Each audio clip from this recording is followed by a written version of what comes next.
Now to discuss these lying Democrats and their lamestream media lying counterparts in the legacy media that call themselves journalists. He's the host of the Stone Zone podcast, Republican strategist Roger Stone, back on the program.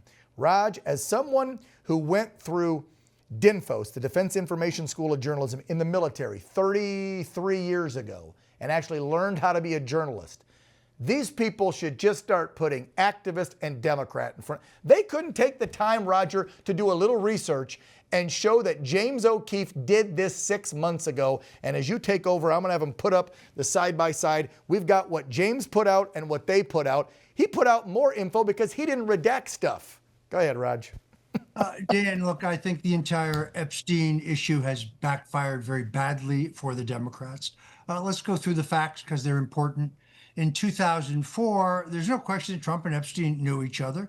But in 2004, prior to Epstein being identified as a sex criminal and to his pleading guilty to a sex crime in Florida, Donald Trump barred him from his life and from all of his properties. Donald Trump was the only major public figure to assist Virginia Roberts Giuffre in her lawsuit against Epstein.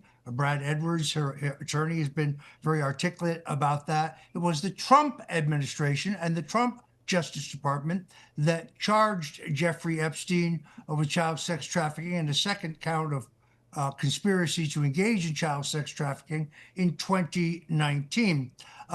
It was the Trump Justice Department that moved in federal court in both Florida and in New York to unseal all of the grand jury testimony regarding Epstein and his activities, and Democrat judges ruled against that in both states. So there is no there there, and the Democrats, with a bated breath, they were all excited to release emails, all of which have been in the public realm without redaction, in many cases for decades, but at least for years. Here's what we do know.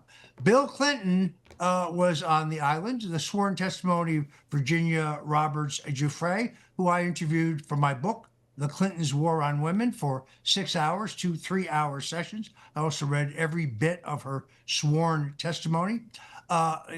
We also know that Senate Majority Leader Judge Mitchell, a Democrat, was on the island. We know that Epstein provided the seed capital for the Clinton Foundation and the Clinton Global Initiative. We know that he gave heavily to Democrats like Hillary Clinton and Chuck Schumer.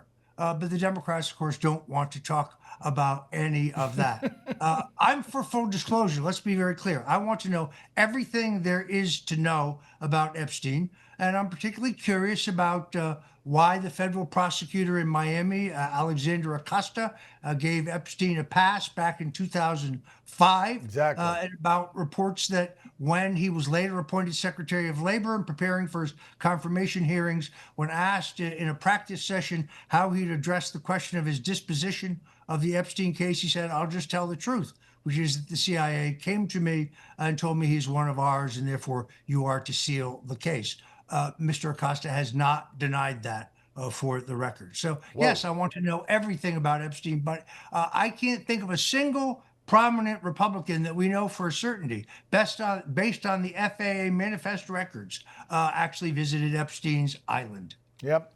The last question's real simple with about 30 seconds left. Do you think these journalists, do you think these reporters, was it just laziness to not see? By the way, put that tweet up of James's side by side with the phone, because I thought that was hilarious. They put the pic out of the phone, there it is, and the Democrats redacted names on the phone. James had all the names out there. So again, were the journalists from these networks, Raj, do you think they're covering for the Dems, or do they not take and consider O'Keefe a journalist, or they're just lazy and didn't even look it up that this stuff came out 6 months ago? Final word to you.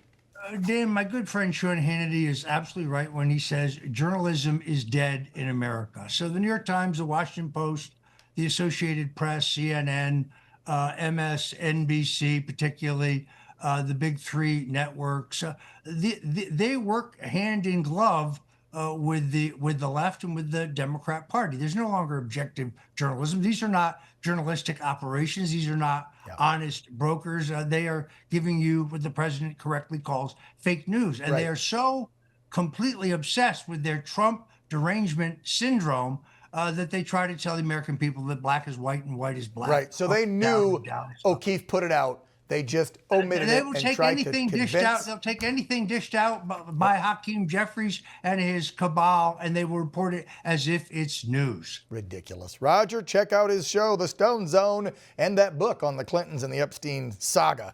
Roger, as always, thank you, my friend. You have a great week. Thanks, Dan. Great to be with you. Yep. Many thanks. Yep. Some of the left-wing media are freaking out over this new contract between us at OANN and YouTube TV. It's dangerous that One America News is being platformed on such a large digital streaming pay TV provider. You're freaking out about the fact that people have choice. You know, like people can't be allowed to hear what they have to say. OAN is not the only channel on YouTube TV. There's like dozens of them. So if you don't like what's being said here, we hope you stay, but there's many other things going on in the world. This is how the left operates, Alicia. They operate in censorship. They don't believe in choice and letting people do their own homework. This is the way the authoritarian left works. They don't believe in choice because they don't like the fact that we don't live in the 1960s anymore with 3 networks and your local newspaper. We have to respect freedom of the press, the First Amendment, free speech. Remember that. I want to begin tonight by welcoming and thanking all of our new viewers on YouTube TV.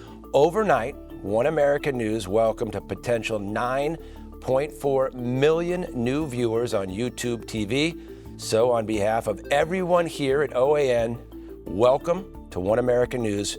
We are incredibly excited to have you.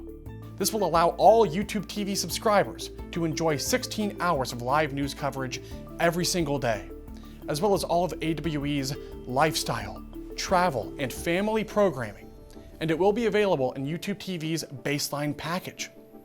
Now, the Vice President and Global Head of Media at YouTube, Justin Connolly, said this about it.